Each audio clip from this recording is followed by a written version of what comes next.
I'm so tired of grown men making shows about teenage smeg. Fork Sam Levinson. I have so much to say about that man, so be patient with me. But like I said in the former video, I don't want to watch teenagers have super graphic shemeg. Nobody should want to watch that. And yet Hollywood has normalized us watching that. And it doesn't matter if the actors are adult.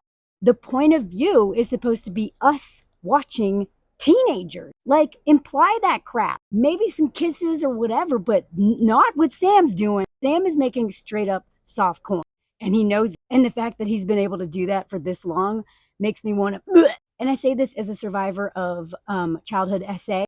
It should make everyone uncomfortable that we are looking at these people through the eyes of a grown man who has a history of making ridiculous, unnecessarily graphic schmeg scenes. And it's always involving, his stars being way more, naked than they should. I had to stop watching that show because I can't handle looking at it through this pervert's eye. But what makes this story all the more perfect and symbolic of everything wrong with Hollywood and, rich white men obsessed with young women and teenage girls making this crap is that two examples involving Sam are him screwing over super talented women in order to make his soft corn. I mean, tell me this man doesn't look terrifying. But, whatever, book by cover, not going to try to judge. But he screwed over this woman. We just found out that he literally stole her work and claimed it as his own. The main reason people love Euphoria is the look, which is hers. So there's multiple sources about this online. And I'm going to get to what he did to Amy in a little bit in terms of screwing over her project and turning it into, like, not even soft corn, like straight up torture corn. But first, let's get to Euphoria, because that just happened this week that we all realized that he's just stealing women's stuff and then making it sick and twisted. So there's multiple articles about Petra Collins. I personally didn't even know her name, even though the whole aesthetic of Euphoria, which is honestly one of the main reasons I watched it, besides the phenomenal acting and the storylines they were trying to do. Like, I'm not going to negate that there's some really cool storylines in there, right? Like Rue, I love that there's a transgender character. Like, I love all that. And I think that's how I got hooked on it. That and the aesthetic. But he stole it. He stole the aesthetics from her. So she did this interview a while back, but I guess it's resurfaced. So she actually moved to LA for 5 months to work on Euphoria.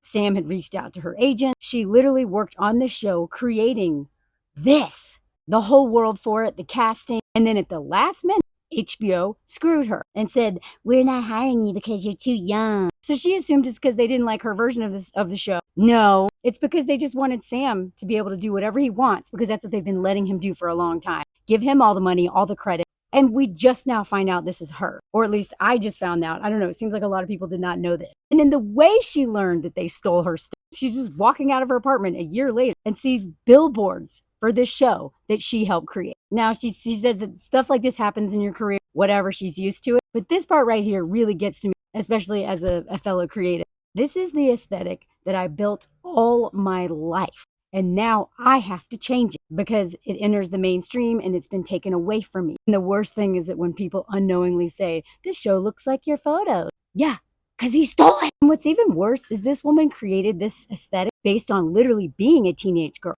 exploring her schmegduality. And then this perv gets his hands on her work and turns something that was coming from a lived experience and turned it into something sick and twisted for his own little fantasy. And then made it for us to consume and see it through his eye. Because, y'all, I'm not just a writer and storyteller. I worked on set. I was a crew member. And I got more I want to go into that when it comes to this dude in a second. But as a storyteller, your job is to put the audience into the point of view of people. And your point of view is directly tied to the camera.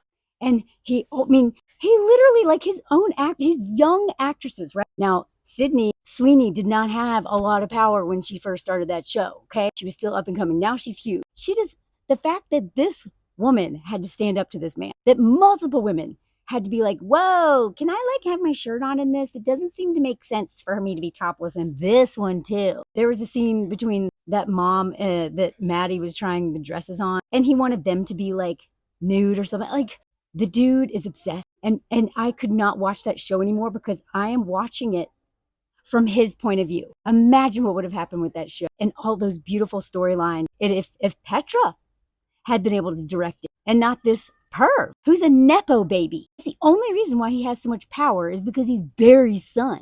Fork, Nepo baby, especially the ones who don't use that power for good and who get pissed when we call them on the fact that they just were handed this career. And I used to teach Nepo babies for a living from LA. I did a whole video on that. Whatever, that's another video. I don't have a problem with them, but I have a problem with what they do with that power and their attitude about that power. And that's how we get Jonah Hill and Sam and so many of these creeps who abuse women. So in part of that interview, she talks about being a teenager, grappling with your schmegduality and growing into women, which is something she was super interested in, right? And how that grows and changes with time. But she talks about something so real that anyone can relate to, right?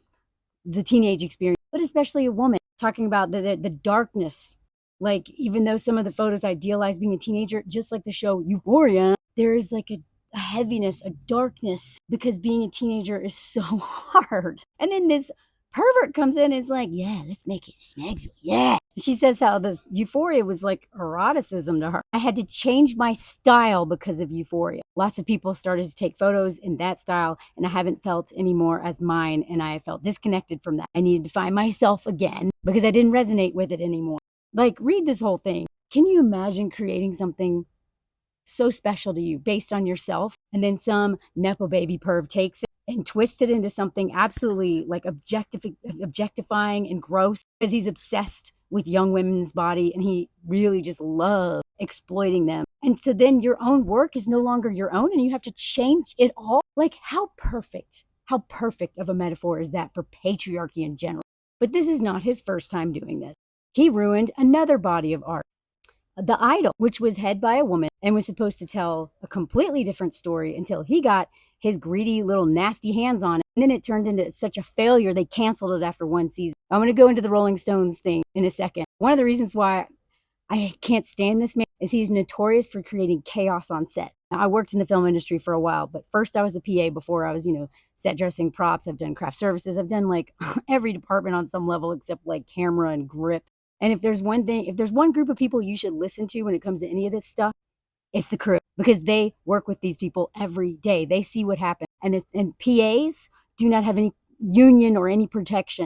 And the extras oftentimes don't either because they don't qualify for SAG. So this man exploits actors, especially those who are not backed by a union. And he exploits the whole crew because even when you do have a union, the industry, you don't want to get blacklisted, which is why you almost never see the crew members go on the record because no one will hire them again as being a whistleblower. And the way that I was treated on so many sets, I never talked about it. Who are you going to tell? There's no HR department. And if you don't have a union, literally who are you going to tell? You just put up with it. So the fact that he has such a bad rep for creating absolutely chaotic sets that overwork people, exhaust them. And then in addition to that, writes and films scenes that are terrifying for the crew members to have to work on and witness. Like, fork this guy to the moon. I swear he's going to get Me Too'd bad one day. This man, there's no, okay, focus, Melanie. Now, we remember this, right? This Rolling Stones thing. Rolling Stones has been coming out with some amazing investigative journalism, let me tell you. This one showed just how awful this dude is.